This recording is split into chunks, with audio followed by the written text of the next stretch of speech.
आपका बहुत बहुत स्वागत है। यदि आप Hindi TGT PGT LT grade super TET D triple SSB आदि विभिन्न परीक्षाओं की तैयारी कर रहे हैं तो यह आपके लिए इम्पॉर्टेंट प्रश्नों की सीरीज है। प्लीज़ फ्रेंड वीडियो को लाइक शेयर सब्सक्राइब कीजिएगा। हमारा टॉपिक चल रहा है भक्ति काल। चलिए देखते हैं। सूरदास का अंतिम पद निम्नलिखित है। खंजन नयन रूप रसमाते अतिशय चारा चपल अनियारे पल पिंजरा न समाते। यह इनका अंतिम पद है। सूरदास को वात्सल्य रस का सम्राट माना जाता है। परमानंद ने वल्लभाचार्य से अरैला प्रयाग में दीक्षा ग्रहण किया। परमानंद की रचनाओं में परमानंद सागर प्रमुख है, जिसमें 635 पद हैं। इसके अतिरिक्त दान लीला तथा ध्रुव चरित भी इनकी रचना है। कृष्णदास कुणबी जात के शूद्र थे। इनके प्रमुख ग्रंथ हैं जुगलमान चरित्र, भ्रमर गीत और प्रेम तत्व निरूपण। गोविंद स्वामी ब्रजमंडल के महावन नामक स्थान पर रहते थे।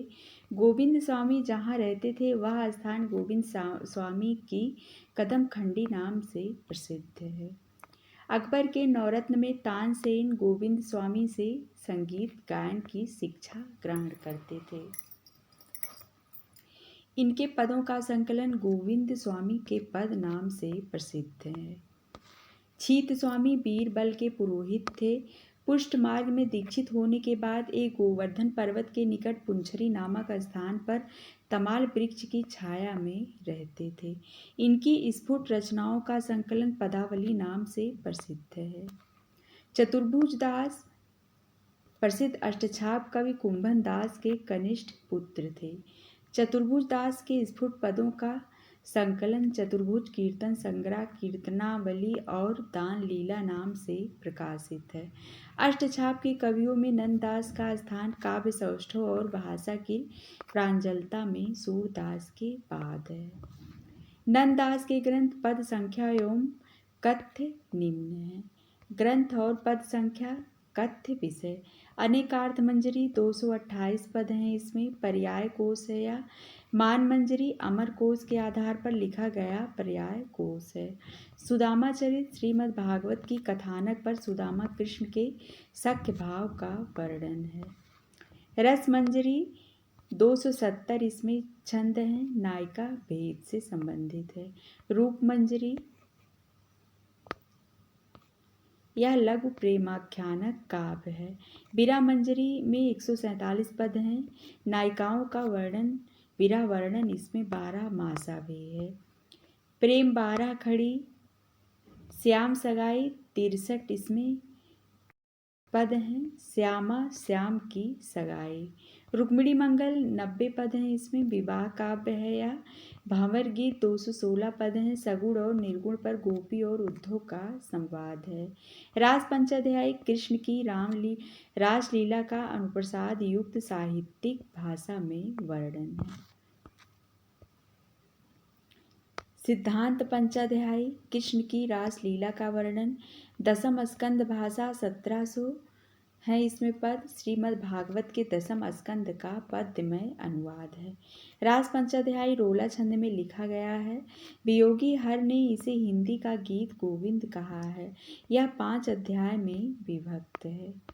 हिंदी के समस्त भ्रमर गीतों में नंददास का भंवर गीत दार्शनिक दृष्टि से सर्वश्रेष्ठ है। नंददास को जड़िया कहा जाता है। कवि और नंददास को जड़िया कहा जाता है और कवि गढ़िया नंददास जड़िया। सखी संप्रदाय। स्वामी हरिदास ने वृंदावन में निम्बार्क मतांतर्गत सखी संप्रदाय या टट्टी संप्रदाय की स्थापना की। स्वामी हरिदास का ऐतिहासिक परिचय किशोरदास की रचना निजमत सिद्धांत से प्राप्त होता है। अकबर के दरबारी गायक तानसेन स्वामी हरिदास के शिष्य थे। सखी संप्रदाय में निकुंज बिहारी श्री कृष्ण सर्वोपरि हैं। हरिदास के 2 ग्रंथ प्राप्य हैं। सिद्धांत के पद, इसमें रूप और प्रेम का सिद्धांत है। नंबर 2 है केलीमाला, इसमें 110 पदों में से श्री श्यामा कुंज बिहारी की लीलाओं का वर्णन है। प्रमुख कवि जगन्नाथ गोस्वामी स्वामी हरिदास के भाई थे। इनकी रचना अनन्य सेवा निधि ही प्राप्य है। बिहारिन दास सखी संप्रदाय के सर्वश्रेष्ठ कवि थे। इनका मूल नाम हरिनाम था।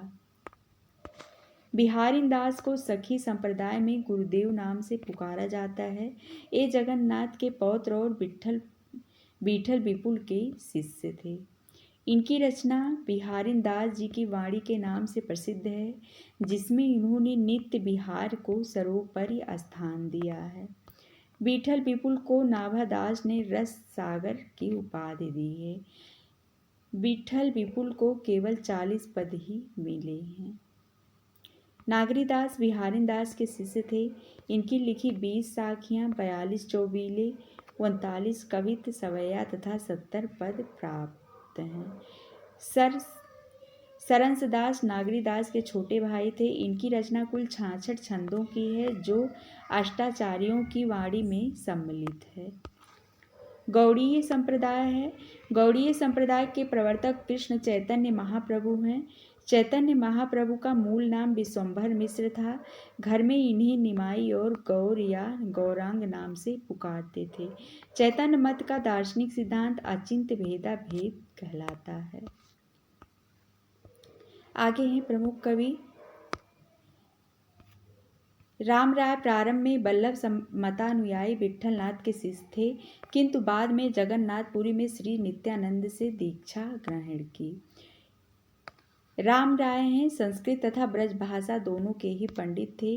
राम राय ने संस्कृत में ब्रह्मसूत्र के कुछ अंश पर गौर विनोदिनी नामक वृत्त की रचना की तथा गीता पर गौर भाष्य, अस्तवपंचकम और गोविंद तत्व दीपिका का प्रणयन किया। ब्रज भाषा में इनको आदिवाणी तथा गीत गोविंद भाषा 2 रचनाएं प्राप्त हैं। मदन मोहन सूरदास अकबर के दीवान थे और संडीला में नियुक्त थे।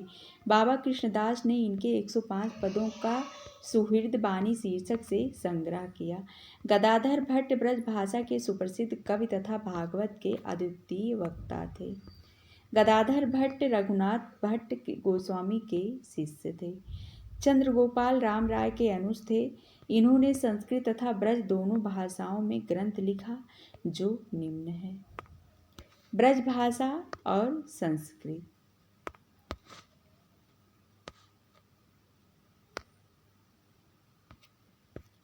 चंद्र 84, संस्कृत भाषा में श्री राधा माधव भाष्य, ब्रज भाषा में गौरांग अष्टयाम 2 है, गायत्री भाष्य, अष्टयाम सेवा सुधा, और संस्कृत भाषा में है श्री राधा माधवाष्टकम। ब्रज भाषा में है ऋतु विहार और राधा बीरा। चंद्र 84 हित हरिवंश जी की हित 84 की प्रेरणा से लिखी गई है। गौरांग अष्टयाम में चैतन्य महाप्रभु की अष्टयाम सेवा का वर्णन है। माधवदास माधुरी वृंदावन वासी खत्री थे। इनकी प्रमुख रचनाएं निम्नलिखित हैं। केली माधुरी 1630 ईस्वी, वंशीवट माधुरी 1642 ईस्वी और वृंदावन माधुरी 1642 ईस्वी। माधवदास के 3 रचनाओं का एक साथ संकलन श्री माधुरी वाणी नाम से किया गया है। भगवत मुदित माधव मुदित के पुत्र तथा आगरा के सूबेदार सुजा के दीवान थे। इनकी एकमात्र रचना वृंदावन सत 1650 ईस्वी है। वृंदावन सत श्री प्रबोधनंद सरस्वती द्वारा रचित संस्कृत ग्रंथ वृंदावन महिमामृत की ब्रज भाषानुवाद है। राधा वल्लभ संप्रदाय। राधा वल्लभ संप्रदाय का प्रवर्तन सन 1534 ईस्वी में आचार्य हित हरिवंश ने वृंदावन में किया। राधा वल्लभ संप्रदाय में राधा का स्थान सर्वोपरि तथा इसमें तत्सुखी भाव को महत्व प्रदान किया गया। फ्रेंड्स, आज के लिए बस इतना ही। मिलते हैं अगले वीडियो में। धन्यवाद।